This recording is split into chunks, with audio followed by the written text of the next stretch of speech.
you want to go next? Sure. Thanks. Hi, my name is Eric Fass, and I was the facilitator for Minaru Room A and B. And there was some overlap with Carol Ann's group as well. So first off, my group was wanting to be hopeful and optimistic for PNCIMA and what it can offer and what it can do. They also want to know that it's a process based on real possibilities and what those expectations should be real and possible. They want to have an honest process, and they want commitment from all stakeholders to this process. They want an inclusive process and to ensure that all stakeholders are at the table and have a voice at the table. They want to make sure that there is an appreciation and recognition of diverse interests of all groups, and that there is a good balance between all these issues. Accountability also came up for everybody, people, communities, government, just for all groups to follow through on commitments that they make. They would like there to be some involvement of local communities, and it's important to recognize the value of specified knowledge for an area, and also valuing knowledge that has been around for decades and centuries. And a quick sum up also was that they want PNCIMA to have some immediate impact and responses for these communities, coupled with a long-term vision so that it is an adaptable process and a living process that is able to accommodate future changes as well.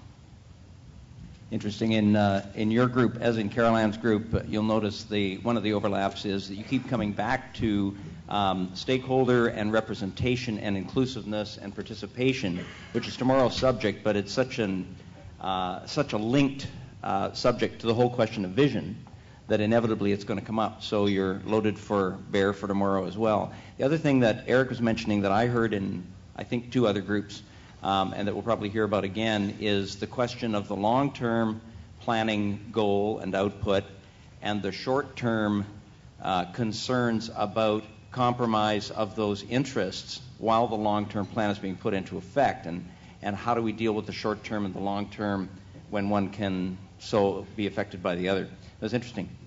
Andy? Maybe I'll follow through on that same note. I think that there was a real desire to have clear avenues for input, that the smaller voices can't be lost in this discussion. And part of the vision of PNCIMA is finding a way to somehow incorporate that so that the biggest politics don't necessarily rule. That the actions that need to reflect that principle, and that principle was stated as equality, efficiency, enabling, and that there shouldn't be other things that are going to there will be challenges from the other things that will try and disrupt that, and that is something that people are hoping PNCIMA is able to accomplish. With the new economy, I think that was a big question that came up, was we have an opportunity to establish a new economy through this process, and how we view the economy and what can be derived from it. And on that note, there was an emphasis that healthy oceans are the priority to support healthy communities. And I think covering off one of the big discussions that was in our group, and I'll probably need some help in the discussion period to really get this finalized, was the role of science and science's place. There's a need to be pragmatic and to take action, often without complete science, but that science can't create the values that we're seeking, but science can help when we have those values established, help us to take action and to move forward with it. Part of that moving forward is going to be this integration of being able to have those discussions where there are conflict. And there's a number of conflicts that exist out there, and I think we talked about them quite openly.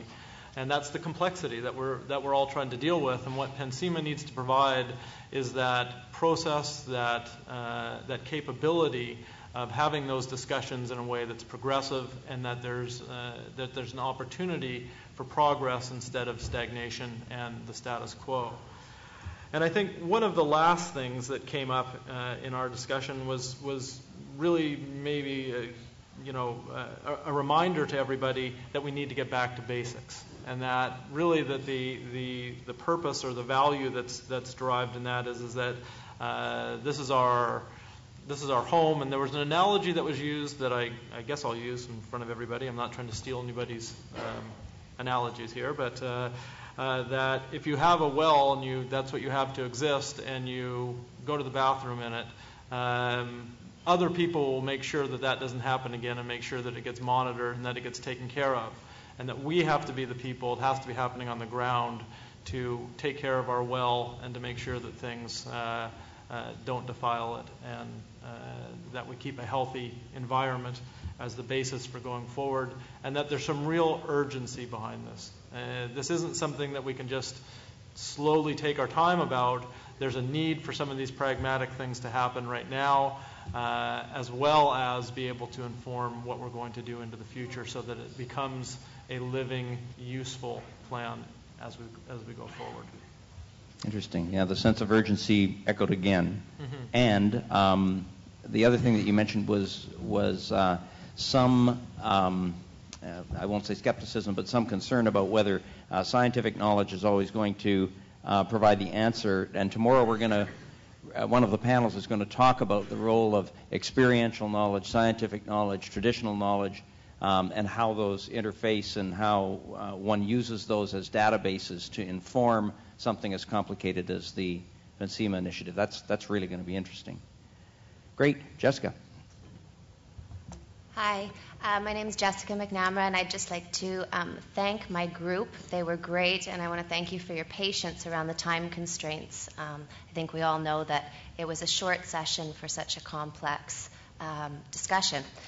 I'm hearing a lot of commonalities, common themes coming through what the other groups discussed. Around vision, what came through quite strongly in our group was PNCIMA being a quality partnership in which there is balance, equality, equal contribution, and recognition of the parties involved.